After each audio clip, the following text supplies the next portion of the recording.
era una operación para investigar presuntos pagos y lavado de dinero que habría hecho este grupo empresarial en el 2009. Y esta información nunca se reveló en Perú. Digamos que quedó la investigación en Brasil, pero acá nunca saltó esta información. Nosotros lo que hicimos fue realmente desenterrar el caso Interoceánica, en principio para ver si la información de presuntos pagos de sobornos durante el gobierno de Alejandro Toledo y durante el gobierno de García, porque las fechas son del 2006 hasta el 2007. ¿Comprende ambos gobiernos? Comprende ambos gobiernos. Si es que tenía relación con los cambios de contratos que se hicieron permanentemente en el proyecto Interoceánica Sur, porque estamos hablando de 22 adendas de cambios, ¿no? Adendas, cambios al contrato, y también los cambios paulatinos que se fueron dando del presupuesto. Y si había una relación, digamos, entre esos cambios... ¿Y las coimas? Por supuesto, para ver temas de fechas, porque el informe de la Policía Federal te da fechas. Entonces, la pregunta es, ¿qué relación podría tener esas cuotas, esos pagos, con lo que estaba pasando en el Perú en esos momentos? Maravillosa pregunta. ¿Y qué encontraste?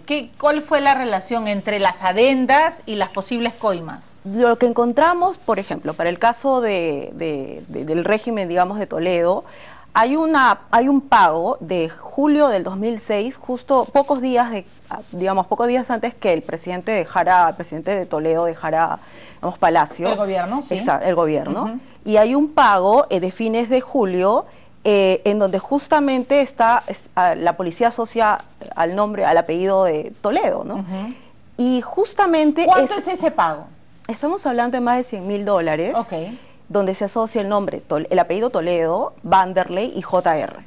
¿Quién sería JR? Nosotros todavía estamos investigando, porque a la primera no podríamos decir... que es Javier Reategui. Por ejemplo, no. Porque hay que dar más cabos. Algunos toledistas me han dicho que este apellido Toledo es de un funcionario aprista que se apellida Toledo y que ha sido apresado. ¿Sabes algo de eso?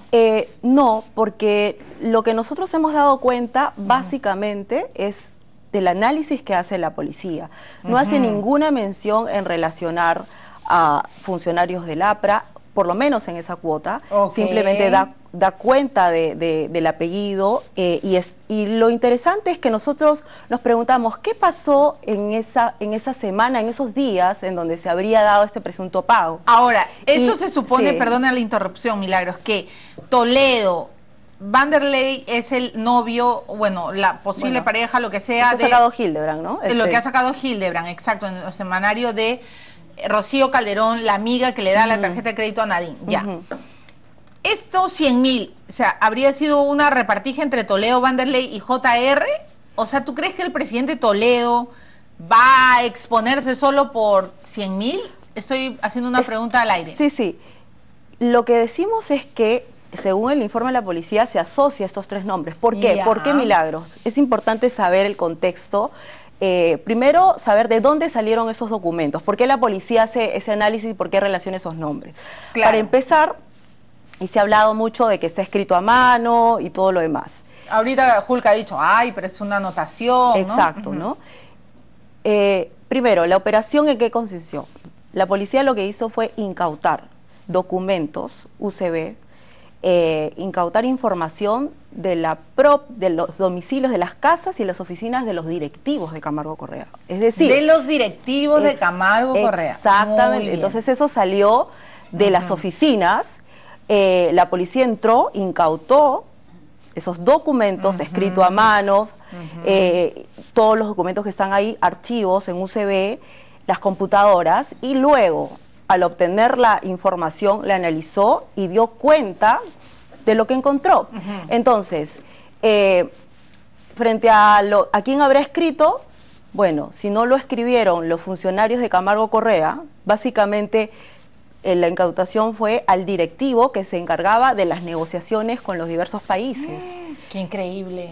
Y ahora hay que recordar que Vanderlei es era directivo. Por supuesto. Se supone que era el aceitador, eso es lo que se desprende de tu informe. Lo que nosotros hemos en el Perú. Pero lo que nosotros encontramos, en realidad, para decirlo, su nombre aparece en las negociaciones, el representante de la empresa claro, en de esa Camargo época. Correa, sí. Así es.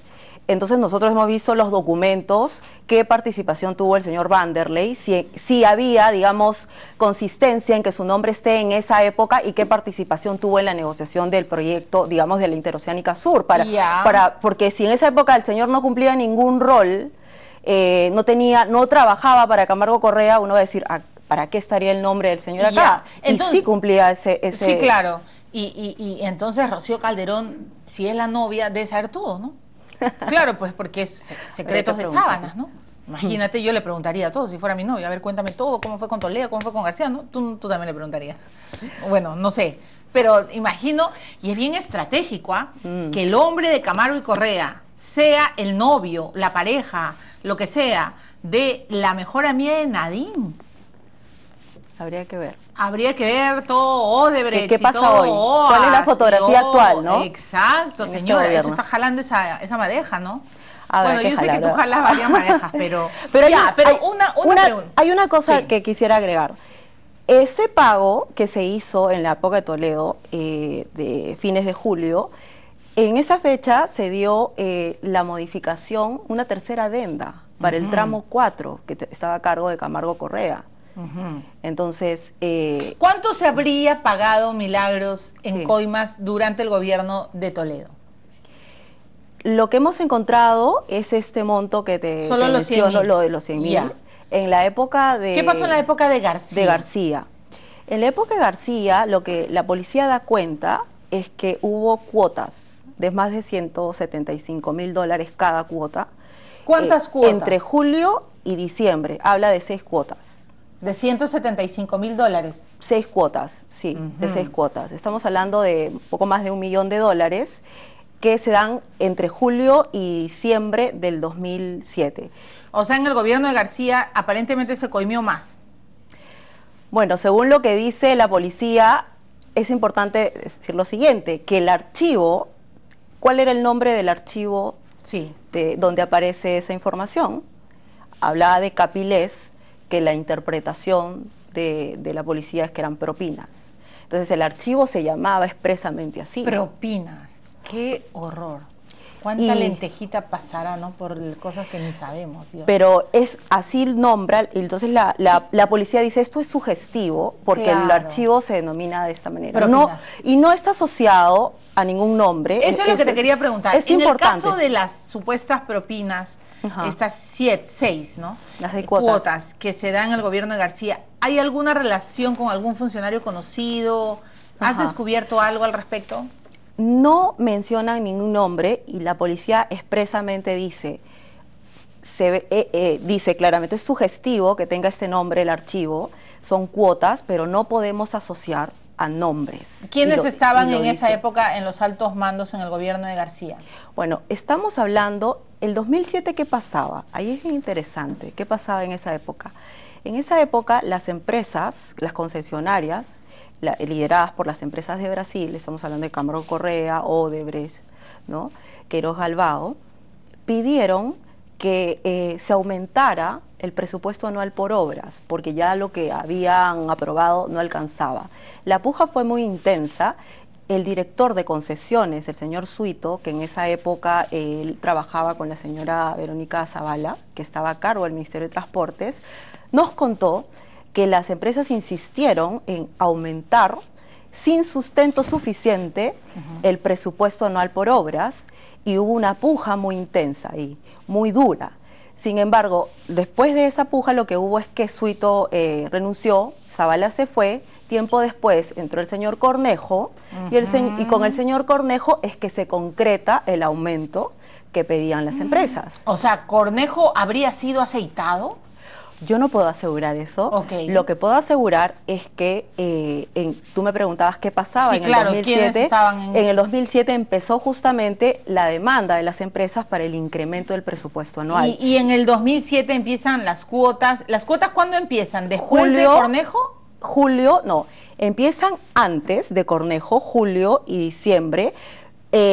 empiezan las cuotas. Pero te digo que Cornejo entra posterior. Eso hay que decirlo claramente. ¿Cuándo entra Cornejo? Cornejo entra 2008, entiendo. Okay. Es después, no es 2007. En esa época lo que decimos nosotros es el periodo del pedido de las empresas para incrementar. Claro, para incrementar el presupuesto. Ahora, y quien lo ejecuta es Cornejo.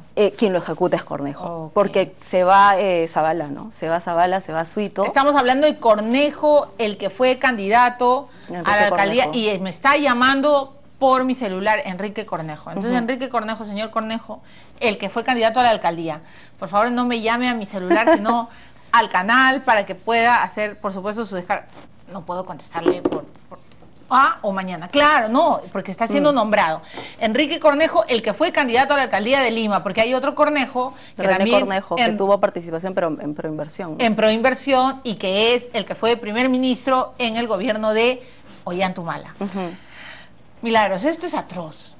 Esta investigación es claro, al final todo se sabe, ¿no? Pero que se haya destinado en el gobierno de García más de $1 millón de dólares, estamos hablando de dólares, ¿no? Sí. Para posibles propinitas y coimas. Según este informe, pero acá es importante decir que esto recién se inicia, claro, ¿no? Entonces lo que es importante es que se llegue a fondo, porque soy clara. Voy a decir además algo, que el APRA, por ejemplo, dice que los pagos que se hicieron en el 2007 serían a funcionarios del régimen de Toledo, como la continuación de los pagos, y que estaría asociado a la cuenta de Citibank, donde el señor Neumann tendría una cuenta. Claro, el APRA ha dicho todo eso es de Toledo. Exacto, pero yo quiero aclarar que en el informe no está asociado a estos pagos, estas cuotas, no está asociado a ninguna cuenta de Citibank. ¿Ah, no? No. ¿Y de dónde se ha sacado esto? Lo del Citibank que está asociado es este pago de los más de $100.000 en la época de Toledo. Es el único que está asociado a la cuenta del Citibank. Yo pensé que todo el millón y todo está asociado a Citibank. No, para nada.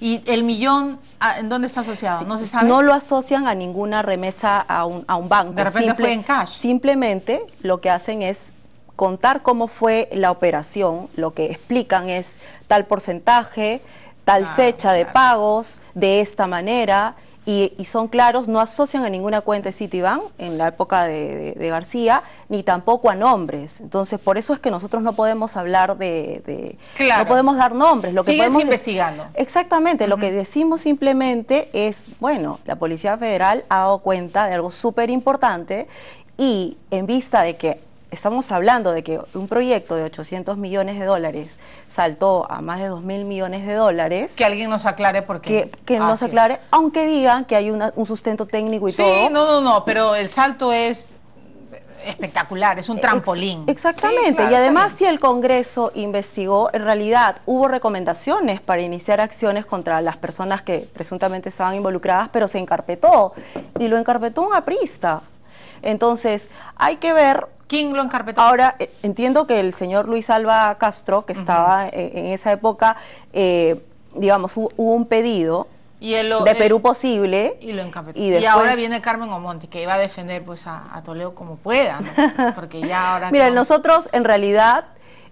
como periodistas, nosotros solo damos cuenta de hechos, hablamos con los protagonistas, hemos insistido a hablar con el señor Cornejo en su momento. El señor Cornejo me parece excelente que quiera hablar contigo, porque con nosotros en realidad no quiso hablar en su momento cuando insistimos. El señor Toledo sí contestó a través de su oficina de prensa y negó que él estuviera involucrado en esto, pero sí reconoció que había recibido en la campaña dinero de Camargo Correa. ¿Qué habrá recibido Ollanta Humala de Camargo y Correa, sabes? Habrá que averiguar. Con eso nos despedimos. Así que presten atención a esta muchacha, gran periodista, a quien la conozco hace muchos años. Es un placer verte, Milagros. Gracias. Y cuando regreses de tu viaje, seguiremos conversando. Vamos a... ¿Quién era JR? Era Javier Reategui. Javier Reategui también tiene que hablar, Vane. Y el señor Cornejo, mañana. Por favor, porque ahora viene Carmen Omonte, y lo vamos a llamar, por supuesto. Muchas gracias, Milagros. Gracias, Milagros. Y sigue, como dices, investigando, hay que jalar varias madejas. Vanderlei, yo lo he estado buscando a Vanderlei, ¿ya? Dicho sepas, hemos llegado a su casa y un poco más nos han tirado agua fría. No, no hay. No, casi le digo, no estamos vendiendo fruta ni pan, solo queremos hablar con él, pero bueno. Ojalá el señor Vanderlei se anime a hablar, para que nos cuente varias flores, ¿no? ¿Cómo fue toda su participación y qué hizo cuando era el máximo representante de Camargo y Correa, perdón? Me voy a la pausa, regreso con Carmen Omonte, a quien tengo que agradecerle porque ayer fue su cumpleaños y hoy día está celebrando la